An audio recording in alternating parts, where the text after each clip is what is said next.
ఒక కెమెరా ముందు ఎలా మాట్లాడాలి అంటే చెప్తాను. ఇప్పుడు మనం ఒక మార్కెట్‌లో మనం కెమెరా పెట్టి వెళ్ళిపోయినాం అనుకో, అందులో ఏమేమి పడతాయి? ఎన్నో పడతాయి. అవి మనకు అతీతంగానే పడతాయి కదా! అక్కడ చేస్తున్న జనాన్ని కెమెరా తీస్తది. కానీ ఇది తీయొద్దు, ఇది తీయాలి అనేది కెమెరాకుండదు. ఆ! కాబట్టి కెమెరాది బాధ్యత ఆటోమేటిక్‌గా జరిగేదే కదా! దానికి ఎవరు బాధ్యత కాదు. మనం కాదు, కెమెరా కాదు, ఎవరు కాదు. ఆడ పెడితే ఆ కెమెరాలో రికార్డ్ అయితది. అంటే ఇప్పుడు మనకు జీర్ణక్రియ ఉన్నది, మనకు అతీతంగా జరుగుతది. మనకు హార్ట్ బీటింగ్ ఉన్నది, మనకు అతీతంగా జరుగుతుంది. బ్లడ్ సర్క్యులేషన్ మనలో అతీతంగా జరుగుతుంది తప్ప మన ఆధీనంలో జరగదు కదా. ఇగో మన కెమెరా అయినా మనకు అతీతంగా, కెమెరాకు అతీతంగా అది జరుగుతుంది. అది దాన్ని ఎవరు ఆపలేరు కదా. అట్లా అన్నమాట. అలాగే ఇప్పుడు మనం ఒక పామును పెంచుకున్నాం, అది మన పామైనా మనల్ని కలుస్తుంది.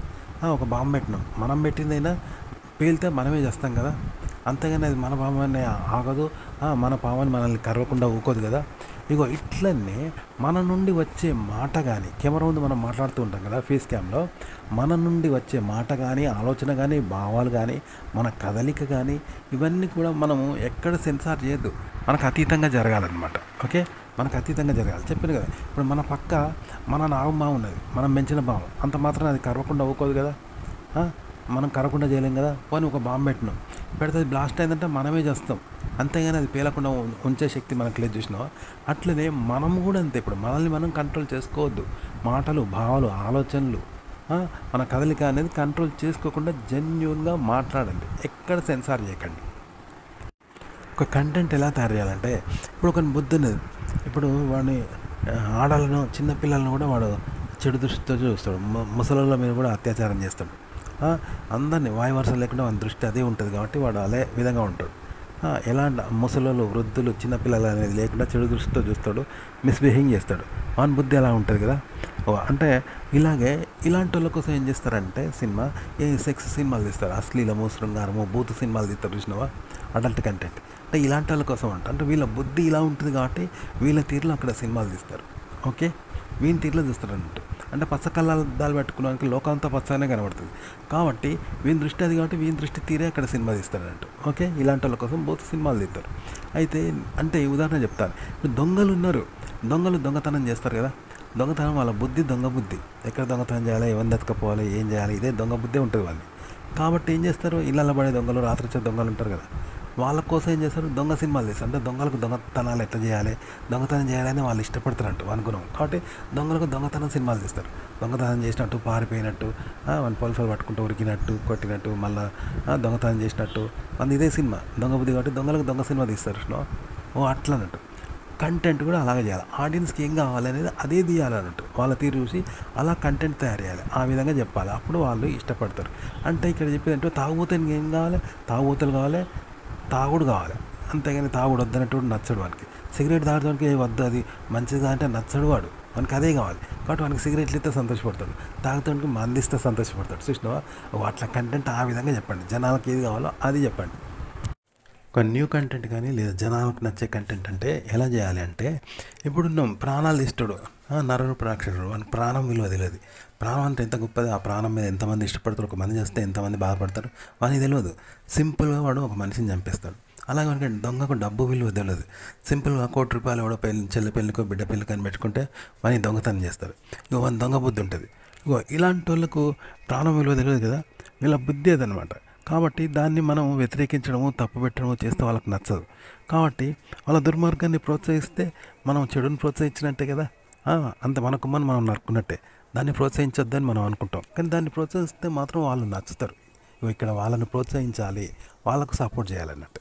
అలా చేస్తే వాళ్ళు ఇష్టపడతారు. కంటెంట్ అలా తయారు చేయాలి. ఆడియన్స్కు వాళ్ళ దృష్టి ఏంది, వాళ్ళ బుద్ధి ఏంది, అలా కంటెంట్ తయారు చేయాలి. కెమెరా ముందు ఒక కంటెంట్ని ఎలా మాట్లాడాలంటే, ఉదాహరణకు మనం ఒక మార్కెట్లో కెమెరా పెట్టినాం, పెడితే అక్కడ రకరకాలుగా వ్యవహరిస్తుంటారు. ఎవరు ఇష్టం వచ్చినట్టు వాళ్ళు స్వేచ్ఛగా, స్వాతంత్రంగా వ్యవహరిస్తూ ఉంటారు. సో అవి పడతాయి. అయితే వాటిని జనము ఇష్టపడకపోతే మనం బాధితులం కాదు, వీళ్ళకి నచ్చలేదు అనుకుంటాం. అక్కడ అనేక రకాల మాటలు ఉంటాయి కదా, అవన్నీ కూడా రికార్డ్ అవుతాయి వెబ్ క్యామ్ లాగా. ఆ మాటలు కూడా వ్యూస్ రాలేదు, దానికి ఆ వీడియోకు కానీ ఆ మాటలకు కానీ వ్యూస్ రాలేదు, జనం నచ్చలేదు అన్నట్టు. అప్పుడు ఏమనుకుంటాం, జనాలకు నచ్చలేదు అని మనం ఊపుకుంటాం. కానీ మనం కెమెరా ముందు మాట్లాడినప్పుడు ఏమనుకుంటాం తెలుసా, జనం నచ్చకపోతే, జనం ఇష్టపడకపోతే, వ్యూస్ రాకపోతే, అరే నేను మాట్లాడే విధానం నచ్చలేదు, నా కంటెంట్ నచ్చలేదు, నా వేషధారణ నచ్చలేదు, నా వీడియో నచ్చలేదు, లైటింగ్ సరిగ్గా లేదు, నా మాటలు సరిగ్గా లేవు, కంటెంట్ బాగాలేదు అనుకొని కుంగిపోతాం, న్యూనత పడతాం, స్వయంకృతాపరాధంగా బాధపడుతూ ఉంటాం కదా, మనం బాధ్యులుగా అనుకుంటాం. కానీ ఇక్కడ కావద్దన్నట్టు, ఇక్కడ మాటకు కానీ ఇక్కడ వీడియోకి కానీ కంటెంట్ కానీ మనం బాధ్యులం కావద్దు. ఆ విధంగా మాట్లాడండి అంతే. జనం నచ్చుతారు, నచ్చకపోవచ్చు అంతే. ఓకే, అలా మాట్లాడండి కెమెరా ముందు. ఒక కంటెంట్ కొత్త రకంగా ఎలా చేయాలి అంటే, ఇప్పుడు ఒక దొంగతనం జరిగింది, ఒక నేరం జరిగింది, హత్యా నేరం జరిగింది. అప్పుడు ఏం చేస్తారు, నిందితులను వేలి ముద్రల ద్వారా, కాలి ముద్రల ద్వారా ఇలా కొన్ని ఆధారాలు సేకరించి గుర్తుపెడతారు. సీసీ ఫుటేజ్ల ద్వారా గుర్తుపెడతారు అనుకుందాం. కానీ ఇక్కడ ఏంటంటే ఆ సీసీ ఫుటేజ్లో కూడా వేరేటువంటి పెట్టేవాడు తెలివిగా, ఆ దొంగతనం చేసినాడు వాంది పడకుండా. వేలి ముద్రలు, కాలి ముద్రలు, ఆ సాక్ష్యాలు కూడా వాడు తెలివిగా మార్చి వేరేటోని పెట్టినట్టు. అప్పుడు ఏమైంది, వాడే దొంగ అనుకొని వాళ్ళనే పట్టుకుంటారు కదా, ఇన్వెస్టిగేషన్ టీంలో వాళ్ళనే పట్టుకుంటారు కదా. అట్లా మీరు ఒక కొత్త రకం కంటెంట్ తయారు చేస్తే దాన్ని ఆ విధంగానే చెప్పండి. విన్నావా? మీరు చెప్పేది నెగిటివ్ సబ్జెక్టును నెగిటివ్గా చెప్పకండి, పాజిటివ్గానే చెప్పండి, పాజిటివ్గా జరిగినట్టు చెప్పండి. మీది ఊహ కల్పితమైన నిజంగానే చెప్పండి. చెప్పాను కదా, ఇక్కడ సాక్ష్యాధారాలు మారుస్తే జనం నిజమే అనుకుంటారు కదా. కల్పితమైన, అబద్ధమైన, నెగిటివ్ అయినా దాన్ని పాజిటివ్గా చెప్పగలిగితే జనం పాజిటివ్గానే అనుకుంటారు. ఆ విధంగా చెప్పాలి. కొత్త కంటెంట్ ఎలా చేయాలంటే, ఇప్పుడు కోర్టులో నేరస్తుడు కూడా ఏం చేస్తాడు తెలుసా, నేరం చేసిన వాడు కూడా సాక్ష్యాధారాలను తెలివిగా తారుమారు చేస్తే నేరస్తుడు కూడా నిర్దోషిగా బయటపడతాడు. వాడు అందరికీ నేరస్తుడని అందరికీ తెలుసు, కానీ సాక్ష్యాధారాలను తారుమారు చేసాడు కాబట్టి వాడు నిర్దోషిగా బయటపడతాడు. అలాగే నిర్దోషిని అందరికీ తెలుసు, కానీ తప్పుడు సాక్ష్యాధారాల ద్వారా అతన్ని దోషిగా నిరూపిస్తారు. ఆ సినిమాలో కూడా ఉంటుంది కదా. అట్లనే ఉంటాను. మీరు కంటెంట్ని మీరు ఇలా మరో రకంగా చెప్పండి. అంటే ఇప్పుడు ఒక దగ్గర దొంగతనమైంది, హత్యానేరమైంది, అప్పుడు ఆ సాక్ష్యాధారాలను చూసి దొంగను పట్టుకుంటారు కదా. అయితే ఆ సాక్ష్యాధారాలు కూడా మార్చిండు వాడు, ఆ సాక్ష్యాధారాలు వేరేటోని పెట్టిండు. అప్పుడు ఏం చేస్తాడు, ఆ వేరేటోడే దొంగ అవుతాడు కదా. అట్లా అంటే మీరు కంటెంట్ అనేది కొత్త రకంగా ఊహించి కల్పించి అబద్ధము ఏదో చెప్తారంటే, ఎవరైనా పెద్ద పెద్ద రైటర్లు కూడా, సినిమాలకు కూడా రైటర్లు కూడా ఇలాగే కల్పించి అబద్ధాలు వట్టిన వాని ఊహ తోచినట్టు చెప్తారన్నట్టు. చెప్పి దాని సాక్ష్యాధారాలు కూడా మారుస్తారన్నట్టు. మార్చినప్పుడు ఏం చేస్తారు అంటే, కథని అయితే కల్పించిండో సాక్ష్యాధారాన్ని కూడా అలాగే కల్పిస్తాడు. అప్పుడు నిజమే అనుకుంటాం కదా. అంటే చెప్పాను కదా, ఇప్పుడు దొంగతనం కావాలనే చేసిండు, హత్య చేసిండు, చేసి సాక్ష్యాధారాలు వేరేటోని పెట్టిండు కావాలనే. పెడితే ఏమనుకుంటాడు, వీడే దొంగ అవుతాడు కదా, ఇంకోటి అమాయకుడు దొంగ అవుతాడు కదా, సాక్ష్యాధారాలు ఎవరిని పెడితే వాడు దొంగ అవుతాడు. అట్లా అన్నట్టు కంటెంట్ ఇలా తయారు చేయాలి. కంటెంట్ ఎలా క్రియేట్ చేయాలి కొత్త రకం అంటే, ఇప్పుడు అన్నంలో విషయం కలుపుతారు చూసినావా మోసగాళ్ళు, కానీ వాడు మోసగాళ్ళ కావాలని తెలిసినట్టు కలుపుతాడా, మోసగానిగా వచ్చి కలుపుతాడా? స్వీట్గా ప్రాణంగా బర్త్డేకి పిలిచి స్నేహితులాగా పంచ ప్రాణాలు ఇచ్చి నిజంగా నమ్మించి తెలియకుండా విషయం కలిపి చంపేస్తాడు. అవతలకు తెలియదు కదా. ఇగో ఇట్లా అన్నట్టు కొత్త కంటెంట్ ఇలా తయారు చేయాలి. ఇది థంబ్నెయిల్ కోసం దిగే ఫోటోగ్రఫీ లేదా స్టిల్స్ ఇవ్వడం కూడా ఇదే వర్తిస్తుంది.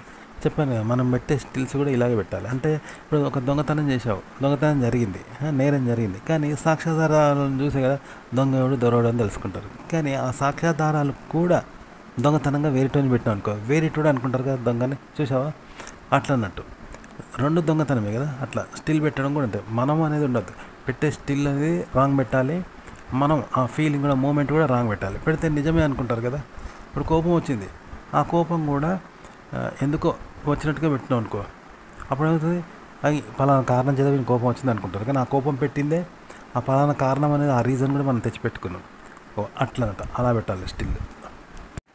ఒక కంటెంట్ క్రియేట్ చేసేదానికి మనలో కలిగే అనుభవాలు, ఆలోచనలు, అనుభూతులు, క్రియేటివిటీ, కళలు ఇవి కూడా ఇలాగే పెట్టచ్చు.